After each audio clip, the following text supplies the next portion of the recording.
25 లోపల 5 నుంచి 10 నిమిషాలు విడిదిగలిగిన షార్ట్ ఫిల్మ్స్ని రూపొందించి పంపవలసిందిగా ఔత్సాహికులకి కోరుతున్నాం. మొదటి బహుమతి 5గురికి, రెండవ బహుమతి 5గురికి, మూడవ బహుమతి 5గురికి. ఇవి కాకుండా best writer, best actor, best డైరెక్టర్కి ఒక 3 బహుమతులు, మొత్తం 18 బహుమతులు ఇవ్వటం జరుగుతుంది.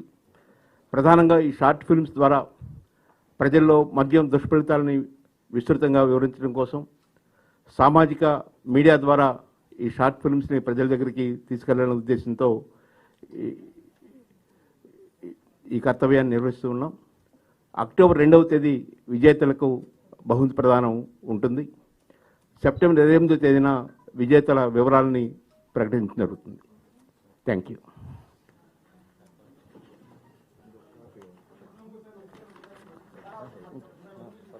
ఇంకోసారి పట్టుకోవాలా?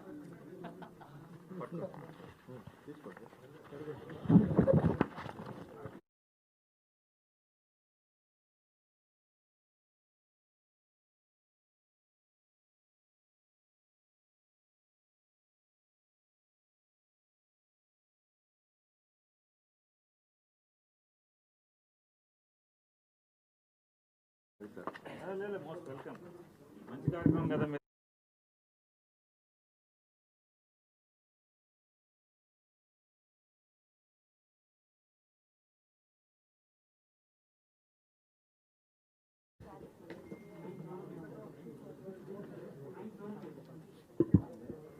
పెట్టేస్తున్నాను. ఓకే,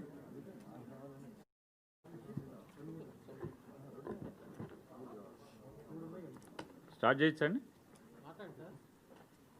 అంటే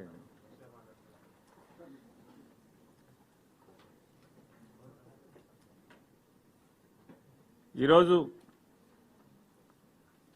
ఆంధ్రప్రదేశ్ రాష్ట్ర మంత్రిమండలి సమావేశంలో గౌరవ ముఖ్యమంత్రి జగన్మోహన్ రెడ్డి గారి నాయకత్వంలో జరిగినటువంటి సమావేశ నిర్ణయాల్ని, తీర్మానాల్ని ఆంధ్రప్రదేశ్ రాష్ట్ర ప్రజలందరికీ మీ ద్వారా తెలియజెప్తూ ఆన్లైన్ వ్యవస్థలో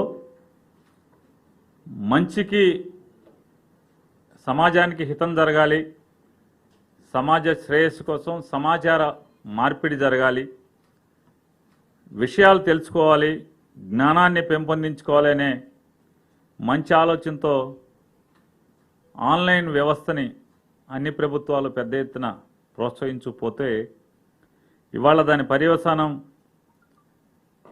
ఆన్లైన్లో జూదాల్ని విపరీతంగా ప్రవేశపెడుతూ ప్రత్యేకించి యువతని బాగా పక్కదారి పట్టించి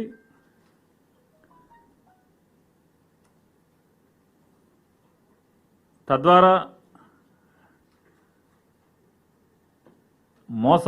మోసాలు చేస్తున్నటువంటి అనేక సంస్థలు కథనాలను మనం ఈరోజు పత్రికల్లో, టీవీల్లో అన్నీ మనం ఎన్నో చూస్తున్నాం. దానికి స్పందించినటువంటి రాష్ట్ర ముఖ్యమంత్రి జగన్మోహన్ రెడ్డి గారు ఆన్లైన్లో రమ్మీ, పోకర్ లాంటి జూద క్రీడలన్నింటినీ కూడా నిషేధించడం జరిగింది. దీనిలో ఎవరైతే ఆన్లైన్లో ఈ ఆటని ఆర్గనైజ్ చేస్తారో వాళ్ళు మొదటిసారి కనుక మనం పట్టుకుంటే 1 సంవత్సరం జైలు మరియు జరిమానా, అదే వ్యక్తి రెండవసారి మళ్ళీ దాన్ని ఆర్గనైజ్ చేస్తూ దొరికితే కనుక 2 ఏళ్ల జైలు మరియు జరిమానా. అలాగే ఆడేవారికి, దాంట్లో ఆన్లైన్లో జూదం ఆడేవారికి 6 నెలల శిక్ష విధిస్తూ ఈరోజు చట్టం చేయాలని చెప్పని, జీవో చేయాలని చెప్పని తీర్మానం చేయడం జరిగింది. అలాగే వైఎస్ఆర్ ఉచిత విద్యుత్ పథకం ద్వారా రైతుకి ఫ్రీ పవర్ అనే ఆలోచన ఏదైతే నాడు రాజశేఖర రెడ్డి గారు, దివంగత ముఖ్యమంత్రి రాజశేఖర రెడ్డి గారి ఆలోచన అయితే, రాజశేఖర రెడ్డి గారు ఆలోచన చేసి మాట ప్రపంచానికి చెప్పినప్పుడు రైతుకు ఉచితంగా విద్యుత్ అందిస్తాను అని చెప్పని రాజశేఖర రెడ్డి గారు చెప్పినప్పుడు దాన్ని పూర్తిగా వ్యతిరేకించినటువంటి వ్యక్తి ఎవరో మనందరికీ తెలుసు. ఆయన ఫ్రీగా పవర్ ఇస్తానంటే కరెంటును ఉచితంగా రైతులకు అందిస్తాను అనే చెప్పటమే కాకుండా, నిర్ణయించడమే కాకుండా అప్పటి వరకు ఉన్నటువంటి బకాయిల మొత్తాన్ని 1100 కోట్ల రూపాయలని మాఫీ చేశారు. ఈ మాట రాజశేఖర రెడ్డి గారు చెప్పినప్పుడు కరెంటు తీగల మీద బట్టలు ఆరేసుకోవాలి, అదే గనక జరిగితే అని చెప్పి మాట్లాడేటువంటి వ్యక్తులను మనం చూసాం. ఇవాళ అదే వ్యక్తులు ఈ పథకం మీద అనేక రకాల మాట్లాడటం చూస్తుంటే మనందరికీ ఏడవాలో నవ్వాలో అర్థం కాని పరిస్థితి. గడిచిన ప్రభుత్వం, తెలుగుదేశం ప్రభుత్వం అంటే చంద్రబాబు నాయుడు గారి నాయకత్వంలోని ప్రభుత్వం, విద్యుత్ శాఖకు రాష్ట్ర ప్రభుత్వం పెట్టినటువంటి బకాయిలు 20,000 కోట్ల పైచిలకైతే దాంట్లో జగన్మోహన్ రెడ్డి గారు ముఖ్యమంత్రి అయ్యి 14,000 కోట్ల రూపాయల రాష్ట్ర ప్రభుత్వం చేసినటువంటి బకాయిల్ని, పాత బకాయిల్ని తీర్చితే దానిలో ఉచిత విద్యుత్కి, రైతులకి ఉచిత విద్యుత్కి ఏదైతే ఇచ్చిందో కరెంటు డిపార్ట్మెంట్, ఆ డిపార్ట్మెంట్కి రైతులకు వాడిన కరెంటుకి కట్టాల్సింది 7,172 కోట్ల రూపాయల బకాయిలను కూడా అప్పు పెట్టి వెళ్ళిపోవడం జరిగింది చంద్రబాబు నాయుడు గారు. ఆయన కూడా ఇవాళ రైతుల గురించి, రైతుల యొక్క ఉచిత విద్యుత్ గురించి వాళ్ళందరూ ఏం మాట్లాడుతున్నారో మనం చూస్తున్నాం. గత ప్రభుత్వం చేసినటువంటి అప్పుల్ని చెల్లించడమే కాకుండా, అంటే ఆ చెల్లించి వదిలేసి వెళ్ళిపోతే దాన్ని తీర్చడం అనేదే కాకుండా ఈ ప్రభుత్వం పగటిపూట 9 గంటల నాణ్యమైన విద్యుత్తుని సరఫరా చేయాలని కూడా జగన్ గారి ప్రభుత్వం ఎన్నికల ముందు చెప్పిన మాట, ఆ మాట నిలబెట్టుకుందామని చెప్పని ఒకసారి కరెంటు డిపార్ట్మెంట్లోకి వెళ్తే మరి నాకు ముందు చూపు ఉంది ప్రపంచంలో అందరికన్నా, మాటలు కోటలు దాటించేటువంటి గత పాలకులు తీరు చూస్తే ఆశ్చర్యం వేసింది. ఈ ప్రభుత్వానికి 40% పైబడి రాష్ట్రంలో ఉన్నటువంటి విద్యుత్ ఫీడర్లో 40% పైబడి 9 గంటల కరెంట్ ఇవ్వడానికి అవకాశం లేనటువంటి వ్యవస్థ ఈ ప్రభుత్వం వచ్చేప్పటికీ కరెంటు డిపార్ట్మెంట్లో ఉంది. డిస్కంలోను, ట్రాన్స్కోలోను 9 గంటల కరెంట్ ఇవ్వడానికి అవకాశం లేని పరిస్థితి ఉంది. ఆ స్థితి నుంచి జగన్మోహన్ రెడ్డి గారి ప్రభుత్వం 1,700 కోట్ల రూపాయలని కేటాయింపులు చేసి ఆ డబ్బుల్ని విద్యుత్ శాఖకి ఇచ్చి నిరంతరం అంటే దాన్ని డెవలప్మెంట్ వర్క్స్ ఖర్చు పెడుతూ, సబ్స్టేషన్లను కడుతూ, ట్రాన్స్ఫార్మర్లను ఏర్పాటు చేస్తూ, ఇట్లాంటివన్నీ చేసుకుంటూ రాబోయే రబీ పంట దగ్గర నుంచి కూడా 100కి 100%, ఇప్పటికీ 90%కి చేరుకున్నాం. 100కి 100% పగటిపూట 9 గంటలు నిరంతరాయమైనటువంటి నాణ్యమైన కరెంటుని రైతులకు ఉచితంగా అందించేదానికి ఈ ప్రభుత్వం అన్ని రకాల ఏర్పాట్లని చేసుకుంటం జరిగింది. ఈ వైఎస్ఆర్ రైతు ఉచిత విద్యుత్ పథకంలో కొత్తగా జగన్మోహన్ రెడ్డి గారి ప్రభుత్వం ఆలోచన చేసిన మేరకు రైతులందరికీ కూడా మీటర్ పెట్టాలి, ఎంత అయితే వాడతారో దాన్ని ప్రతి పైసాని రైతు అకౌంట్లో జమ చేయాలి, రైతు కరెంటు డిపార్ట్మెంట్కి పే చేయాలి. రేపు ఎక్కడన్నా తప్పు వస్తే కరెంటు డిపార్ట్మెంట్ని నిలదీసేటువంటి హక్కు వారికి మానసికంగా కల్పించబడాలి. ఇవాళ ఏంటంటే రైతులు మేము ఎవరో డబ్బులు కడుతున్నారు, ప్రభుత్వం ఏదో కొడుతుంది, ఫ్రీగా ఇస్తుందనే మాటలు మాట్లాడే పరిస్థితి కాకుండా, నేను డబ్బులు కడుతున్నాను కాబట్టి నాకెందుకు కరెంట్ ఇవ్వు అని చెప్పని గట్టిగా రైతుకు నిలదీసే హక్కు రావటమే కాకుండా, డిస్కమ్ల కంటే కరెంటు డిపార్ట్మెంట్కి కూడా రైతు దగ్గర డబ్బు తీసుకున్నందుకు నాణ్యమైన కరెంట్ ఇచ్చే బాధ్యత కూడా వారి మీద అకౌంటబిలిటీ కూడా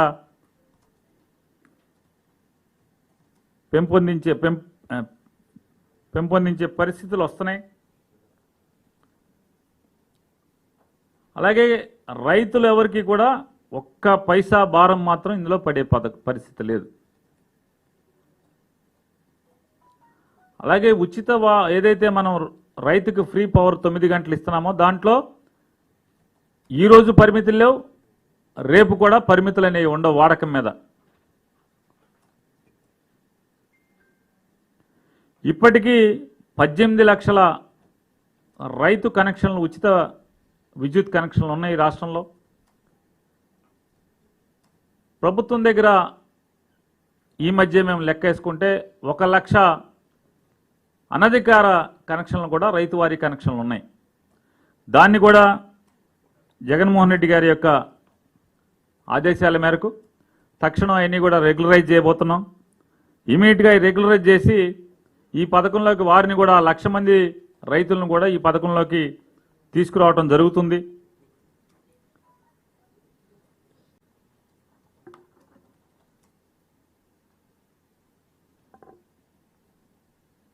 ఇది అంటే రైతుకి స్థైర్యాన్ని కల్పించడం. నేను ఊరికే వాడుకోవట్లేదు, నా అకౌంట్లో జగన్ ప్రభుత్వం డబ్బులు వేస్తుంది, ఆ డబ్బులతో నేను కరెంటు కడుతున్నాను కాబట్టి నాకు నాణ్యమైన కరెంటు కావాలి, ఎందుకు ఇవ్వవు అని డిమాండ్ చేసే ఆత్మస్థైర్యం పెంపొందుతుంది. రైతు కూడా ధైర్యంగా అధికారులను నిలదీసేదానికి అవకాశం ఏర్పడుతుంది. అలాగే ప్రభుత్వం మీద కూడా భారం తగ్గించుకుంటాకి, ఏదైతే రైతుకు ఉచిత విద్యుత్ ఇచ్చేదానికి ఆ భారం ఇప్పటికీ ప్రభుత్వం మీద 8,300 పైచీలకు ప్రభుత్వం వెచ్చిస్తుంది. ఈ పగటిపూట ఉచిత విద్యుత్ రైతుకి ఏదైతే ఇస్తానో దానికోసం 8,000 కోట్లు పైబడి ప్రభుత్వం భరిస్తుంది. ఇది రాబోయే రోజులు ఇంకా పెరిగేదానికి కూడా అవకాశం ఉంది. ఎందుకంటే ప్రతి సంవత్సరం కొత్తగా రైతులు వస్తుంటారు, కొత్త కనెక్షన్లు ఇస్తుంటాం. అందుకోసం అని చెప్పినే జగన్మోహన్ రెడ్డి గారి ప్రభుత్వం 10,000 మెగావాట్ల సోలార్ విద్యుత్ని ఏర్పాటు చేసి భవిష్యత్తులో ఎప్పటికీ కూడా ప్రభుత్వం మీద భారం తగ్గుతూ రైతు మీద కూడా ఎక్కడ భారం ఉండకుండా ఉండటం కోసం ఇవాళ ట్రాన్స్మిషన్ లాసులు కానీ డిస్కమ్ లాసులు కానీ అన్నీ కలుపుకుంటే ₹6 పైబడి ₹6.70 అంత యూనిట్ ఖర్చు అవుతుంది. అది భారం ఇవ్వకుండా ఆ భారాన్ని తగ్గించడం కోసం ఈ 10,000 మెగావాట్ల సోలార్ విద్యుత్ పార్క్ ఏర్పాటు చేయడం వల్ల ప్రభుత్వమే తద్వారా దీన్ని ₹2.50 లోపే విద్యుత్ ఉత్పత్తి యూనిట్ రేటును తీసుకురావడం ద్వారా సాధ్యమవుతుంది. తద్వారా ప్రభుత్వం మీద భారం తగ్గుతుంది. రైతుకు ఏ ప్రభుత్వం ఉన్నా కూడా ఉచితంగా 9 గంటల నిరంతరాయ నాణ్యమైనటువంటి విద్యుత్ని అందించడానికి ఇవాళ మేముండొచ్చు, తర్వాత రాబోయే తరాల్లో ఏ ప్రభుత్వం వచ్చి ఎవరొచ్చినా కూడా సులువుగా ఉంటుందనేటువంటి ముందు చూపుతో జగన్మోహన్ రెడ్డి గారు ఈ కార్యక్రమాన్ని కూడా చేపట్టడం జరుగుతుంది. అలాగే భూమి కౌలుకి ఇచ్చినా కూడా ఎవరన్నా రైతు కనుక కౌలుకి ఇచ్చినా కూడా ఈ ఉచిత విద్యుత్ వ్యవసాయానికి ఉచిత విద్యుత్ పథకం అమలవుతుంది. ఇవాళ ప్రతి రైతు మీద సరాసరి ₹48,000 ఈ ఉచిత విద్యుత్కి ప్రభుత్వం ఖర్చు భరిస్తుంది. ఈ రాష్ట్రంలో ఉన్నటువంటి ఈ 18 లక్షలే కాకుండా మరొక 1 లక్ష అనధికార కనెక్షన్లు ఉన్నటువంటి వాళ్ళని రెగ్యులరైజ్ చేస్తున్నాము కొద్ది రోజుల్లోనే. ఈ 19 లక్షల మంది రైతాంగం ఒక్క రైతు నోట్లోంచి కూడా నాది పవర్ డిస్కనెక్ట్ అయింది అనే ఒక మాట కూడా రానివ్వకుండా ఈ ప్రభుత్వం చూసుకుంటుంది. అలాగే విద్యుత్ బకాయిల చెల్లింపులు ఏదైతే ఫీజు చెల్లింపులు ఏదైతే ఉన్నా చెల్లింపుల యొక్క బాధ్యత మొత్తం కూడా జగన్మోహన్ రెడ్డి గారి ప్రభుత్వం బాధ్యత తీసుకుంటుంది. దాదాపుగా ఈ బాధ్యత సంవత్సరానికి సాలిన ₹8,300 కోట్ల పైబడే జగన్మోహన్ రెడ్డి గారి ప్రభుత్వం రైతుల యొక్క ఉచిత విద్యుత్కి అయ్యేటువంటి భారాన్ని బాధ్యతగా తీసుకుంటుంది. ఈ పథకాన్ని పైలట్ ప్రాజెక్టుగా శ్రీకాకుళం జిల్లాలో చేపట్టాకి ప్రభుత్వం నిర్ణయం తీసుకుంది. వచ్చే ఏప్రిల్ 2021 నుండి రాష్ట్ర వ్యాప్తంగా ఈ వైఎస్ఆర్ ఉచిత విద్యుత్ పథకాన్ని రైతు అకౌంట్లో డబ్బు జమ చేసి రైతు ద్వారా విద్యుత్ బకాయిలు విద్యుత్ ఫీజులను చెల్లించేదానికి, కరెంటు ఖర్చుల్ని చెల్లించేదానికి ప్రోగ్రాం రాష్ట్ర వ్యాప్తంగా ఏప్రిల్ 2021 నుంచి అమల్లోకి వస్తుంది.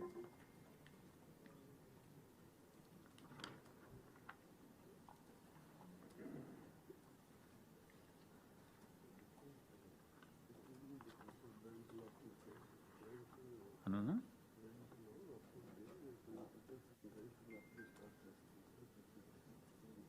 బ్యాంక్లో అదంటారు. అంటే డిప్యూటీ సీఎం గారు చెప్పేది ఏంటంటే, రైతులు మాకు బ్యాంకులో అప్పులుంటే కనుక బ్యాంకు వాడు పట్టేసుకుంటాడు కదా అంటున్నారు.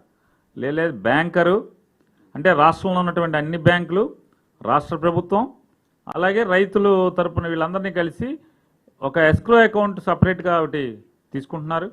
ఆ అకౌంట్లు ఏది కూడా రైతు దగ్గర, రైతునే ఇమ్మని చెప్తున్నాం అకౌంట్ని. అదంతా కూడా విద్యుత్ శాఖ తొందరలో అది పైలట్, అందుకే పైలట్ ప్రాజెక్టులు చూసుకుని ఏప్రిల్ చేస్తాం. ఆ కరెంట్ అకౌంటు, అది ఆ డబ్బులు బ్యాంక్ అకౌంటు ఎవరు కూడా డబ్బులు ముట్టుకునే అధికారం ఎవరికి ఉండదు.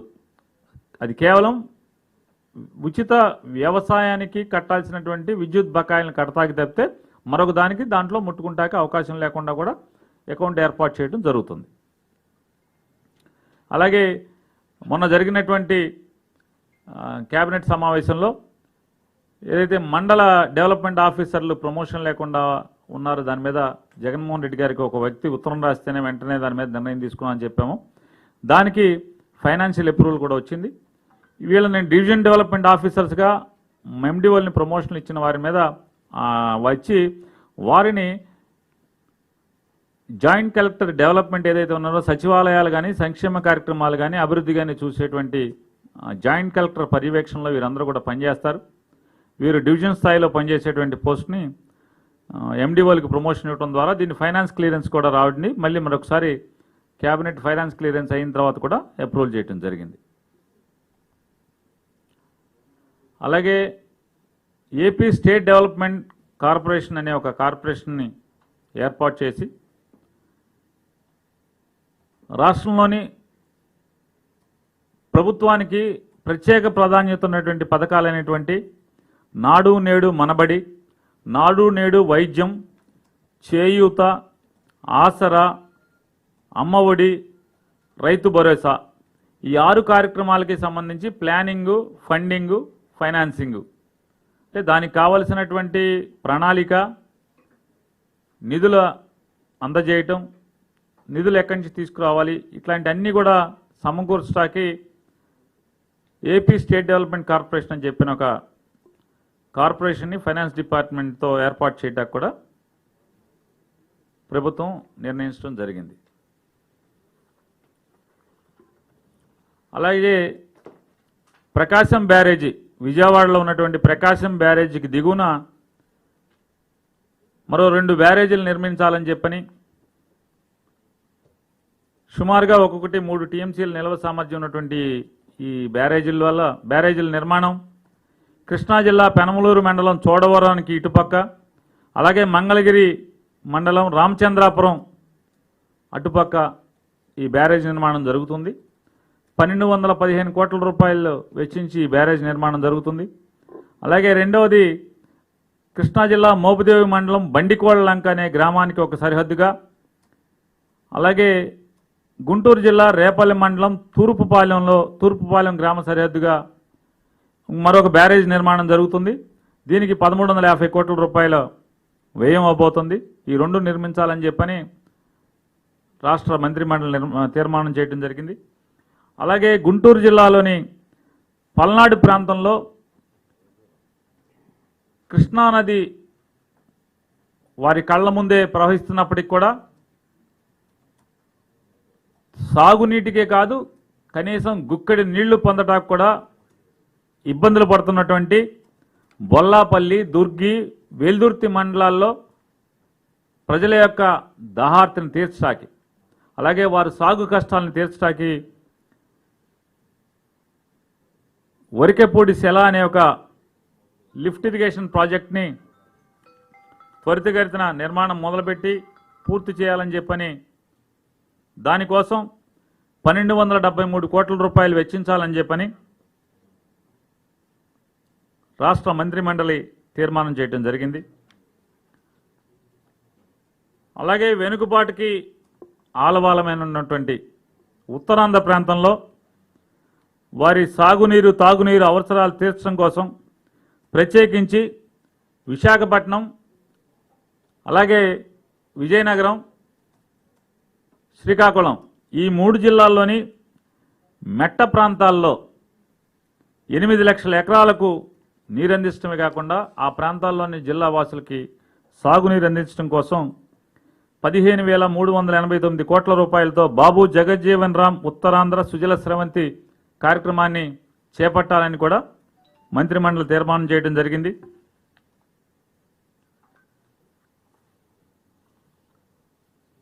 చెప్పాలండి, బాబు జగజ్జీవన్ రామ్ ఉత్తరాంధ్ర సుజల స్రవంతి విశాఖపట్నం, విజయనగరం, శ్రీకాకుళం జిల్లాలోని అప్లాండ్లు మెట్ట ప్రాంతాల్లోని ఆ ప్రాంత వాసులందరికీ సాగునీరు తాగునీరు అవసరాలు తీరుస్తుంది 8 లక్షల ఎకరాల్లోని ఆయకట్టుకు. అలాగే రాయలసీమ కరువు నివారణ పథకం ద్వారా వివిధ రిజర్వాయర్లు ఎత్తిపోతల పథకాలు 14 పనుల్ని వెంటనే త్వరితగతిన చేపట్టి నిర్మాణాలు పూర్తి చేయాలని చెప్పని రాష్ట్ర మంత్రిమండలి తీర్మానం చేయడం జరిగింది. దురదృష్టవశాత్తు మనకి పోతిరెడ్డిపాడు హెడ్ రెగ్యులేటర్ కెపాసిటీ పెరిగిందే కానీ పెరిగిన రెగ్యులేటర్ ఏదైతే మనకి కేటాయింపులు ఉన్నటువంటి నీళ్లకు కానీ వరద నీళ్లు తీసుకెళ్లేటువంటి కేటాయింపులకు కానీ అన్నిటికీ కలిపి 44,000 క్యూసెక్ల క్యారింగ్ కెపాసిటీ అంటే నీటిని తీసుకెళ్లేటువంటి సామర్థ్యం ఆ రెగ్యులేటర్ దగ్గర ఉన్నప్పటికీ కూడా 800 శ్రీశైలం డ్యాంలో 880 అడుగులు వస్తే కానీ పోతిరెడ్డిపాడు హెడ్ రెగ్యులేటర్లోంచి 44,000 క్యూసెక్లు నీళ్లు ప్రవహించే పరిస్థితి లేదు. 854 అడుగుల్లో పోతిరెడ్డిపాడు హెడ్ రెగ్యులేటర్ నుంచి నీళ్లు వెళ్లాలంటే 7,000 క్యూసెక్లు మాత్రమే వెళ్లేటువంటి అవకాశం. ఇక 841 అడుగులు ఉంటే కనుక అసలు ఆ చుక్క నీళ్లు కూడా పోతిరెడ్డిపాడు హెడ్ రెగ్యులేటర్లోకి నీళ్లు వెళ్లే పరిస్థితి లేదు. మరి అదృష్టమో దురదృష్టమో తెలియదు కానీ తెలంగాణలో ఉన్నటువంటి దాదాపు అన్ని స్కీములకు కూడా 800 అడుగుల దగ్గర నుంచే వారి స్కీములన్నీ కూడా పనిచేస్తున్నాయి. దాని కొరకే ఈ రాయలసీమలో ఉన్నటువంటి సాగునీటి కష్టాలన్నింటినీ కూడా పోగొట్టడం కోసం రిజర్వాయర్లు ఎత్తిపోతల పథకాలు కానీ అలాగే కాలువలు వెడల్పు చేయడం కానీ ఇట్లాంటి 14 పనుల్ని చేపట్టడానికి వెంటనే అనుమతులు మంజూరు చేస్తూ రాష్ట్ర ప్రభుత్వం తీర్మానం చేయడం జరిగింది. తెలంగాణకు ఉన్నటువంటి విద్యుత్ ఉత్పత్తికి అయితే 796 అడుగుల నుండే విద్యుత్ ఉత్పత్తి స్టార్ట్ చేసుకోవచ్చు, వాళ్ళు ప్రారంభించవచ్చు. కానీ మనకట్లా అసలు ఆంధ్రాకి ఆ పరిస్థితులు లేనన్న పరిస్థితులు ఉన్నాయి. అయినప్పటికీ కూడా రాయలసీమ కరువును నివారించాలనే ఒక దృఢ సంకల్పంతో ఈ ప్రభుత్వం ఈ పనులు త్వరితగతిన చేపట్టాలని చెప్పని తీర్మానం చేయడం జరిగింది.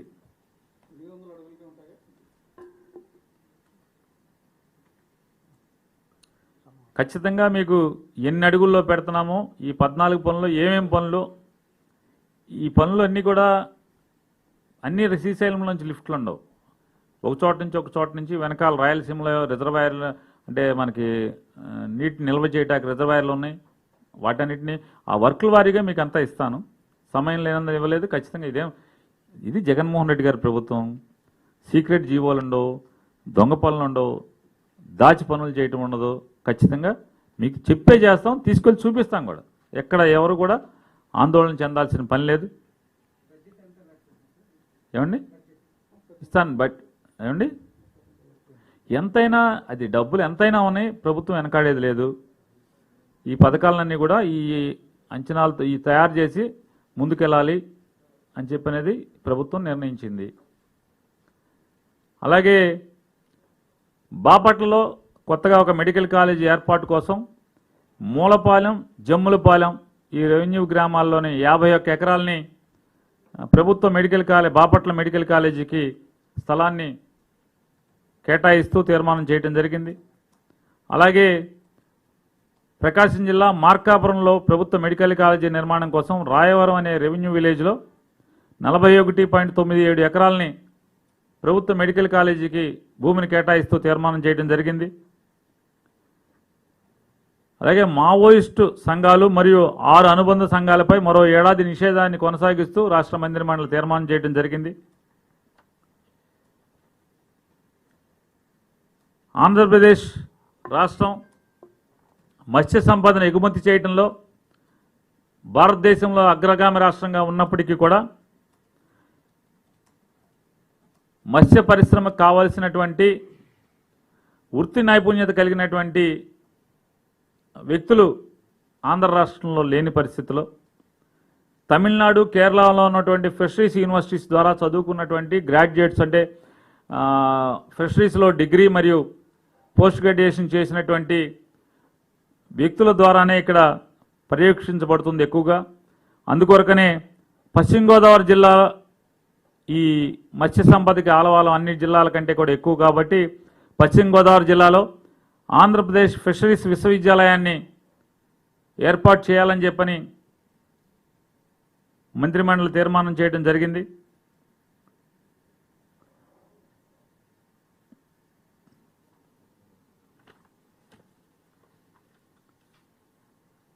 ఈ ధన్యవాదాలు మీ అందరికీ. థ్యాంక్ యూ అండి.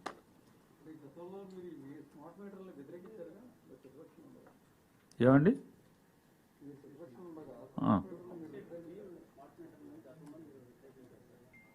స్మార్ట్ మీటర్లు, ఇందులో స్మార్ట్ మీటర్లు ఈ మీటర్లు అని కాదు అక్కడండి. ఎంత ఎంచుకుంటున్నామో ఇది ఒక రిఫార్మ్. ఇది ఎంత ఎంచుకుంటున్నామో ప్రభుత్వాన్ని మీరు ఒకటే మమ్మల్ని ప్రశ్నించండి, నిలదీయండి. ఈ పథకం గాలికెత్తుతున్నారా, ఈ పథకం ఎత్తేస్తున్నారా అని చెప్పి నిలదీయండి. ఈ పథకం రైతు ఒక్క పైసా చెల్లించాల్సిన పని లేదు. ఇప్పటికీ 18 లక్షల మంది విద్యుత్ కనెక్షన్లు ఉన్నాయి, రైతులకు ఫ్రీ పవర్ ఇచ్చాయి. మరొక 1 లక్ష అనధికార కనెక్షన్లు ఉన్నాయి, వాటిని కూడా ఇమీడియట్గా రెగ్యులరైజ్ చేయమని సీఎం గారు చెప్పారు. మొత్తం ఈ 19 ఆ రెగ్యులరైజ్ చేయబోయేటువంటి ఆ 1 లక్ష కనెక్షన్లతో పాటుగా ప్రతి సంవత్సరం కూడా కొత్త అప్లికేషన్స్ పెట్టుకున్నాయన్నీ కూడా కొత్తవి మంజూరు చేయడం జరుగుతుంది. ఒక్క పైసా రైతు కట్టాల్సిన పని లేదు. డిస్కనెక్షన్ అవ్వదు. ఏ రైతు విద్యుత్ కనెక్షన్ కూడా ఒక్కరోజు కూడా డిస్కనెక్ట్ చేసేటువంటి అవకాశం లేకుండా ప్రభుత్వం నిర్ణయం తీసుకుంది.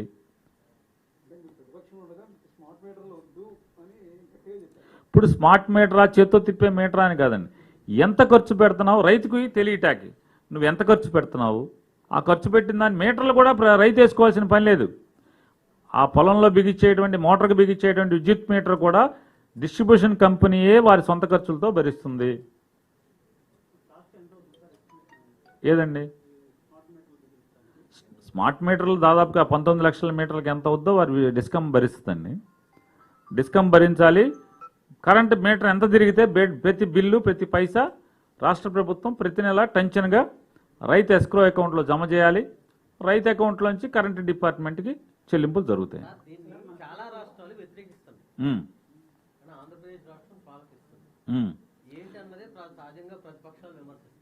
ప్రతిపక్షాలు ఉన్నది దానికోసం, వాళ్ళ ఉద్యోగం అదే కదా. మీ ఉద్యోగం మీరు నన్ను ప్రశ్నించండి, మీకు సమాధానం చెప్పలేకపోతే తప్పు నాది, ఈ ప్రభుత్వానికి తప్పు. ఇందులో చెప్తున్నాను, రైతుకి జరిగే నష్టం ఏంటి? రైతుకి ఒక్క పైసా రైతు కట్టాల్సిన పని లేదు. ఒక్క క్షణం కూడా ఫీజు పీకే పరిస్థితి లేదు. ప్రభుత్వంది గ్యారంటీ, ఫీజు బిల్లు మాది గ్యారంటీ అని ఇస్తున్నాము. ప్రభుత్వం కరెంట్ డిపార్ట్మెంటు ఇద్దరు ఒప్పందం అవుతున్నాం. ప్రభుత్వానికి పూర్తి బాధ్యత. పవర్ ఎంతైతే ప్రతి నెల ఇవాళ మేము ఏదైతే పెన్షన్లు ప్రతి నెల 1వ తారీఖు 31వ తారీఖు పెన్షన్లు ఇవ్వడానికి తెల్లారుదాం 5ంటికి ఎట్లా వెళ్ళేప్పుడు 31వ తారీఖు డబ్బులు పొద్దున్నే ఎలా అయితే డబ్బులు జమ చేస్తున్నామో 1500 కోట్ల రూపాయలని ప్రతి నెల 31వ తారీఖున ఆర్బీఐ ద్వారా సచివాలయ అకౌంట్లో జమ చేస్తున్నాం. 1వ తారీఖు తెల్లారుజామున ఎలా అయితే డబ్బులు ఇస్తున్నారో దీనికి కూడా ఒక తారీఖు పెట్టుకుని ప్రతి నెల టంచన్గా కరెంటు మీటర్ ఎంత తిరిగితే, ఎన్ని యూనిట్లు తిరిగితే అన్ని యూనిట్లు ఆ రైతు అకౌంట్లో డబ్బులు జమ చేయడం జరుగుతుంది. ఆ అకౌంటు రైతుకు అప్పు ఉంది కదా, రైతు అప్పు తీసుకున్నాడు కదా, ఇది జమ చేసుకుందామని ఏ బ్యాంకరు వేలు పెట్టే అవకాశం లేకుండా కరెంటు డిపార్ట్మెంట్కి మాత్రమే, రైతు సొంత అవసరాలకు కూడా డబ్బులు తీసుకుంటానికి లేదు, కరెంటు డిపార్ట్మెంట్కి మాత్రమే ఈ డబ్బులు చెల్లించడానికి వెసులుబాటు ఉంది. కాబట్టి ఇంకేమైనా ప్రభుత్వం బాధ్యత పడుతుంది, ఫీజు పీకేది లేదు, ఇన్ని యూనిట్లే వాడాలనే పరిమితి లేదు, అన్లిమిటెడ్గా నువ్వు వాడుకుంటావు. అంటే నీ అవసరాలు ఎంత, రైతుకి ఎన్ని అవసరాలు ఉంటే అన్ని అవసరాలే వాడుకుంటారు. రైతుకి అంటే నేను ఇంత కాలుస్తున్నానంటే నేను కూడా తప్పుడుగా కాలుస్తున్నాను, లేకపోతే నేను డబ్బులు కడతాను కాబట్టి ఏమైనా నాకు కరెంట్ ఎందుకు ఆగింది, నువ్వు వెంటనే వచ్చి ఫీజు ఎందుకు వేయలేదు, లేకపోతే ఇట్లాంటి దమ్ముగా నిలదీయటానికి అతనికి కూడా ఆత్మస్థైర్యం పెరుగుతుంది. ఇది ఒక రిఫార్మ్ తప్పితే ఇందులో తప్పేముందనేది ఒకసారి నన్ను నిలదీయమంటున్నాను. నేను మీకు సమాధానం అంటే ఈ ప్రభుత్వం తరపున నేను సమాధానం చెప్పలేకపోతే ఖచ్చితంగా మేము దోషిగా నిలబడతాం. విషయం ఏంటంటే మీటర్ పెట్టడానికి దాదాపు 7,000 కోట్లు ఖర్చు అవుతుందని ప్రభుత్వం చెబుతుంది. అంటే డిస్కమ్ల తరపున పవర్ సెక్రటరీ గారు చెబుతున్నారు. ఇన్ని వేల కోట్లు 7,000 కోట్లు అవుద్దని 7,000 కోట్లు అవుతుందని చెప్పారు. నిన్న నేను చెప్పలేదు సార్. తెలియదు, అవుద్దా తెలియదు నాకు నిజంగా. అంత అవుద్దా అంత అవుతున్నాను మీటర్లు పెడతాయి నిన్న అన్నారు సార్, నిన్నే చెప్పారు సార్. వేల కోట్లు సార్, ఇంత టైంలో ఇప్పుడు డబ్బులు చెప్పండి. ఇన్ని వేల కోట్లు ఖర్చు పెట్టి మీటర్లు పెట్టాల్సిన అవసరం ఏంటన్న చర్చ కూడా నడుస్తుంది. అలాగే ఎలక్ట్రికల్ రిఫార్మ్స్లో అనేక కార్యక్రమాలు జరుగుతున్నాయి. ఇవాళ మేము దాంట్లో కరెంటుని అదనంగా నాణ్యమైన కరెంట్ ఇవ్వటానికి 9 గంటలు ఇవ్వటానికి 1,700 కోట్లు ఖర్చు పెట్టినప్పుడు, అట్లాగే ఇప్పుడు ఇది ఒక రిఫార్ము, నాణ్యమైన కరెంట్ ఇవ్వాలి, అంటే రైతుకు కూడా మేము ఇంత కడుతున్నామని చెప్పి తెలియాలి, ఇంత వాడుతున్నాం అనేది రైతుకి తెలియాలి. ఇందులో వారికి నష్టమే ఉండే పరిస్థితి లేదు. ఒక్కరోజు ఒక్క క్షణం కూడా బిల్లు కట్టలేదని విద్యుత్ ఆగే పరిస్థితి లేదు. ఒక్క క్షణం కూడా వారు నువ్వు డబ్బు కట్టలేదు ఏంటని అడిగేవాళ్ళు ఎవరు లేరు.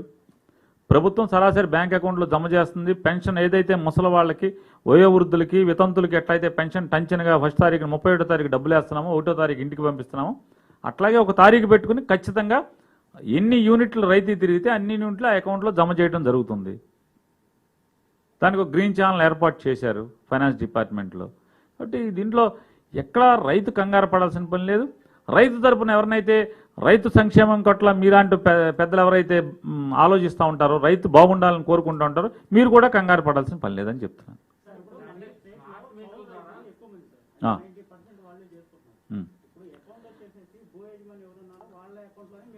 కరెంటు బిల్లు ఎవరి పేరు మీద ఉంటే, కరెంటు కనెక్షన్ ఎవరి పేరు మీద ఉంటే వారి పేరు మీదే అకౌంట్ ఉంటుంది.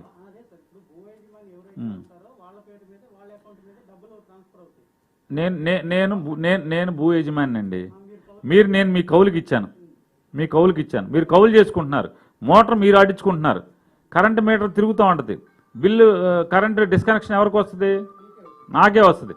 రేపు కరెంట్ అసలు మామూలుగా చెప్తున్నాం, ఫ్రీ లేదు, ఫ్రీకి పక్కన పెట్టేయండి. కరెంటు డిపార్ట్మెంట్ ఒకవేళ నేను బిల్లు కట్టలేదు, నోటీస్ ఎవరికి ఇస్తారు? అంతేకాని కౌలు రైతుకి ఇవ్వరు కదా. అందుకే చెప్తున్నా, కౌలుకి ఇచ్చినా కూడా ఈ వెసులుబాటు కొనసాగుతుంది అని ముందే చెప్పాను మీకు.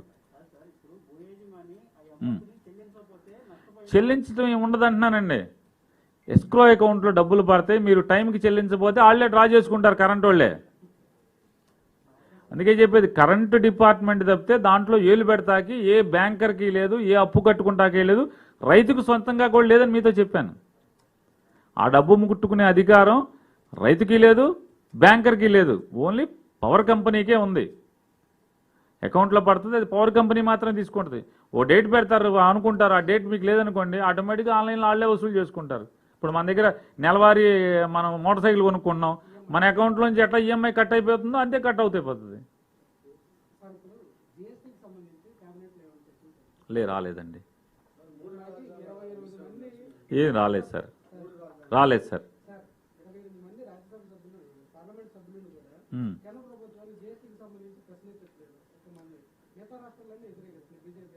అది వ్యతిరేకించలేదని ఎందుకు అనుకుంటారు మీరు? ప్రశ్నించే ఇప్పుడు బాణీలు రకరకాలుగా ఉంటాయి.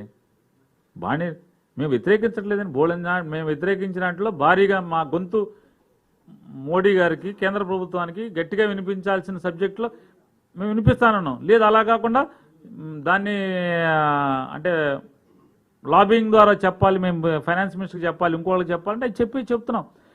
అంటే రాష్ట్ర ప్రభుత్వానికి జరిగే ఏ అన్యాయంలో అయినా కేంద్ర ప్రభుత్వానికి మా ప్రొటెస్ట్ని లేకపోతే మా వ్యతిరేకతని మా నిరసనని రిజిస్టర్ చేయడంలో ఎక్కడా కూడా ఇంతవరకు జగన్మోహన్ రెడ్డి గారి ప్రభుత్వం లోపం చేయలేదు, తప్పటడుగు వేయలేదు, వెనకడుగు వేయలేదు.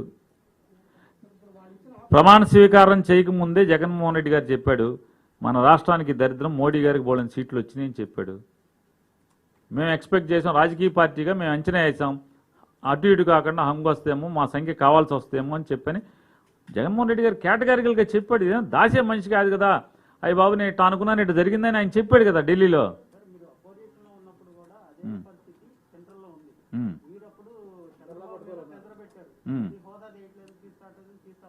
మేము పార్ట్నర్ కాదు కదా, చంద్రబాబు నాయుడు గారు పార్ట్నర్ కదా, ఇద్దరు కలిసి తెస్తామన్నారు కదా. మీరు అడిగారు, నా సమాధానం కూడా మీరేమన్నారు, చంద్రబాబుని మీరు బాగా తిట్టారు కదా, ఇప్పుడు ఎందుకు మీరు కాముకో, మేమేమన్నాం, చంద్రబాబుని ఎందుకు నిలదీశాం, ఇద్దరు కలిసి ఓటు అడిగారు. మోడీ గారు చంద్రబాబు గారు కలిసి ఓటు అడిగారు. 5 ఏళ్ళు కాదు 10 ఏళ్ళు కావాలన్నారు, ఆయన ఇస్తానన్నాడు. ఇద్దరు చేతులు పైకెత్తారు, సంకల పైకెత్తారు, చేతులు అది పెట్టారు, వాటేసుకున్నారు, ఒకళ్ళనొకళ్ళు లాక్కున్నారు, నువ్వు కూర్చో అంటే నువ్వు కూర్చో అన్నారు. ఇవన్నీ చేసింది వాళ్ళు, అధికారాన్ని పంచుకున్నారు, ఇక్కడ పంచుకున్నారు, అక్కడ పంచుకున్నారు. అందుకని అలాగదండి, అందుకని నిలదీస్తారు. మేము ఇక్కడ మేము బీజేపీకి వ్యతిరేకంగా ఫైట్ చేసి గెలిచొచ్చాం. బీజేపీ మాకు ప్రధాన శత్రువే, మాకు కామన్ శత్రువే, టీడీపీ కామన్ శత్రువే, జనసేన కామన్ శత్రువే, కేఏ పాల్ మాకు కామన్ శత్రువే, అందరూ కూడా రాజకీయంగా మాకు కామన్ శత్రువులే. అరే గల్లా పట్టుకోవటం అంటే చంద్రబాబు గారి లాగా మోడీ చొక్కా పట్టుకున్నట్ట, లేకపోతే మీ ఆవిడేది, నాకు మా ఆవిడ ఉంది నీకు మీ ఆవిడ లేదు, నీ కొడుకున్నాడు నాకు కొడుకున్నాడు నీ కొడుకు లేదు, అవి అనలేదనే కాదు. అంటే కాదు ఏంటి చొక్కా పట్టుకోవటం అండి, చొక్కా పట్టుకోవటం ఉంటుందా?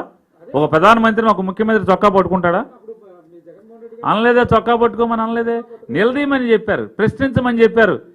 కలిసి కాపురం చేస్తున్నారు, మీరు అధికారాన్ని పంచుకుంటున్నారు, మొత్తుగా సాగుతున్నారు అధికారం మత్తులో. అడగవయ్యా బాబు ఇవన్నీ ఏం చెప్పానంటే మీకు అలా వినపడి ఉంటుంది. ఈ మైక్లో మాట ఇంకో రకంగా మీకు చేరుతుంది కదా, అట్లాగే ఎవరైనా విఘ్నత ఉన్నాడు, ఎవడన్నా ప్రధానమంత్రిని ఒక ముఖ్యమంత్రిని చొక్కా పట్టుకొని ఎవరన్నా మాట్లాడతారా? చంద్రబాబు నాయుడు గారు అన్నారు, బోళ్ళని బూతులు తిట్టారు, ఇవన్నీ చెప్పాడు, నాకు పెళ్ళం ఉంది నీకు పెళ్ళం లేదు, నాకు కొడుకున్నాడు నీకు కొడుకు లేడు, నాకు మనవడు ఉన్నాడు నీకు మనవడు లేడు, నాకు ఇల్లు ఉంది నీకు ఇల్లు లేదు, ఇట్లాంటివి ఆయన మాట్లాడాడు. జగన్మోహన్ రెడ్డి గారు దిగజారు ఎప్పుడు ఇవాళ కాళ్ళు పట్టుకున్నారు. మోడీ అమిత్ షా నేను ఇష్టం చేసి తిట్టారు, ఆడు కూనీకోరు దొంగ ముద్దాయి అన్నారు. ఇప్పుడు ఫోన్ చేసి పుట్టినరోజు అంటే జాగ్రత్తగా శుభాకాంక్షలు అని చెప్తారని చెప్తున్నారు. అమిత్ షా ఏం చేశాడని పుట్టినరోజు శుభాకాంక్షలు చెప్తున్నాడు గత ప్రభుత్వానికి ఇప్పటికి. మోడీ గారు అంతకితం చేయింది, ఇప్పుడు ఏం చేశాడని నేను పుట్టినరోజు శుభాకాంక్షలు చెప్తున్నాడు.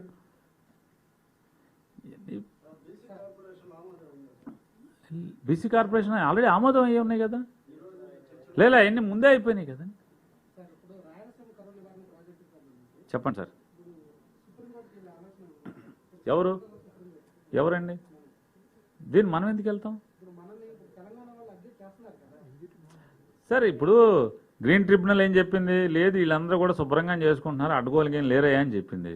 ఇంకేం మన అడ్డగోలుగా లేవంటే ఇక అయినా మనం అడ్డగోలుగా ఉన్నామని వెళ్ళమంటారా? నాకు అర్థం కాదు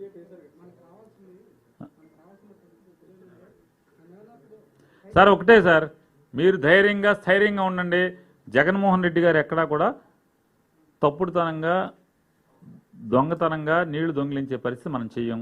మనకున్న వాటా మేరకే మన వాటాల్లోంచి మనం నీళ్లు తీసుకెళ్తాం. అంతకు మించి రాయలసీమలోని వెనుకబాటుతనం కోసం, అది పోగొట్టడం కోసం, అక్కడ కరువును పోగొట్టడం కోసం ఖచ్చితంగా ఎంతైనా ఖర్చు పెట్టడానికి సిద్ధంగా ఉంది జగన్మోహన్ రెడ్డి గారి ప్రభుత్వం. అంటే తప్పదు కదా, అన్నీ ఆపాలి కదా, సంతాప దినాలు కదా, అందుకే అన్ని ప్రోగ్రామ్